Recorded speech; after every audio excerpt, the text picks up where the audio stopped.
The European Union has said that Israel must improve its humanitarian situation in Gaza or face possible consequences after a study found indications that Israel violated human rights, and the EU said it would look at the issue next month. The EU as a bloc divided over the issue. Spain, the only one calling for an immediate suspension of the EU-Israel Association Agreement. Germany, among other countries, against that idea.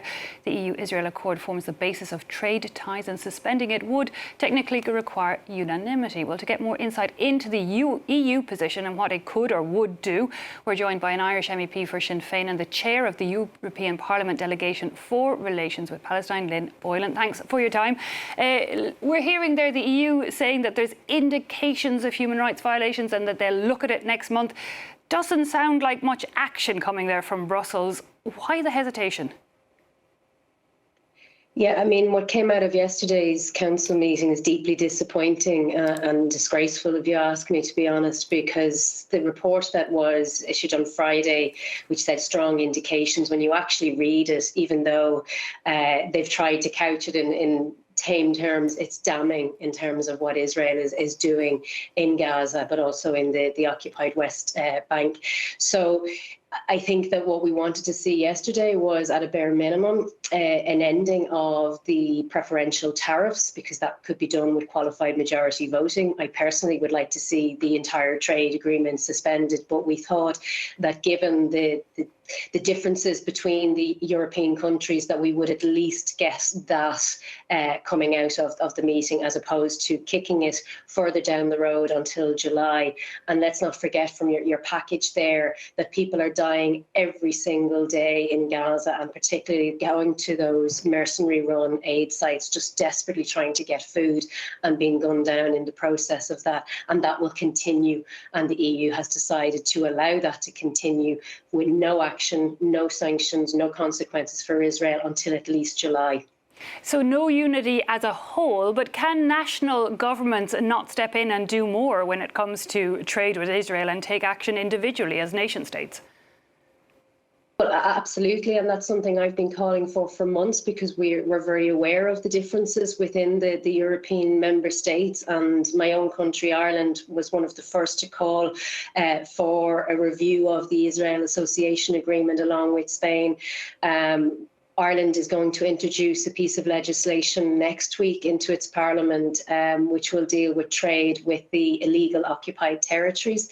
Unfortunately, it's not going to include services, but at least it is action. And I would be encouraging any member states that are unhappy with what came out of yesterday's council meeting to do the same, because we don't have the time to sit back, but also there is an obligation, not just on the European Union as a whole, but as you said, each and every member state is a signatory to the ICJ. So each member state then has legal obligations to uphold its rulings. So therefore, I think at this point, given the lack of consensus at an EU level, we absolutely have to see those member states show leadership and take individual action. And why do you think we haven't seen action up to now? Why is it taking so long? Why do people not want to act against Israel? I think what you see when anybody speaks out is that there is a coordinated attack and an attempt to chill when anyone speaks out against Israel or speaks out about its actions or the actions of its government. And that is very clear. And certainly in Ireland, this piece of legislation was originally introduced by independent senators. It passed all stages within the parliament and then was blocked by the Irish government. And we have seen correspondence between the US and the Irish government warning against implementing this legislation. So there is a chilling effect on countries and individuals and academics and artists. We're seeing that in every single country that's dared to speak out against Israel, they come under a coordinated attack campaign. And so there is that part of it. There's also just the economic ties with Israel. I mean, there's a lot of EU member states that are supplying weapons and continue to supply weapons every day. The EU is the largest trading partner with Israel. There's sharing of technology, of research. So there's a lot of ties and connections there that are economic. And then there's just outright racism, in that it very clearly is a case that the EU does not value the lives of Palestinians in the same way that it values the lives of, for example, Ukrainians, when we've seen the action and the very swift action that was taken when Russia illegally occupied Ukraine. You mentioned there the trade ties. I mean, how significant, how important is the EU for Israel? I mean, how big an impact could the EU have if it acted in unity? Well, this is the very frustrating part, because the EU has a lot of leverage when it comes to, to getting Israel to take notice, to take action, to end its genocide of the Palestinian people. There is a lot of leverage there, and they have failed to use it at every single step.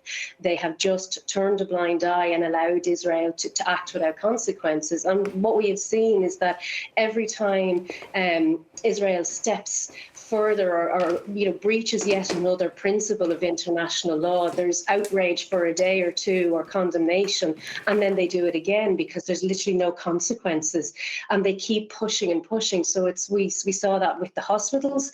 We've seen that now with these humanitarian aid sites. There was outrage for the first day when civilians were slaughtered. We've now seen 450 people died trying to get aid, and that is purely down to the fact that there are no consequences to Israel. There has been no consequences for years, and so they continue to push those boundaries, and that's what's so frustrating for those of us who are only asking that the EU comply with international law, to hold the same standard to Israel as it holds to other countries, and to use the leverage that it has, and to suspend trade with Israel, and to have an arms embargo. And that is the only way that Israel will pay attention, if the international world stands up and says, you cannot just breach international law like this. You cannot just disregard human rights. You have obligations if you want to be seen as, as a legitimate state that has allies within the world.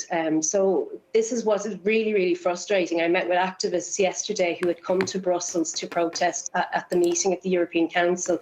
And, we sat in a room, and all I could say to them is, look, we are trying absolutely everything, and we do not know why the EU refuses to act when all of the evidence is there for all of us to see, and that it has been incredibly damaging to the EU's credibility.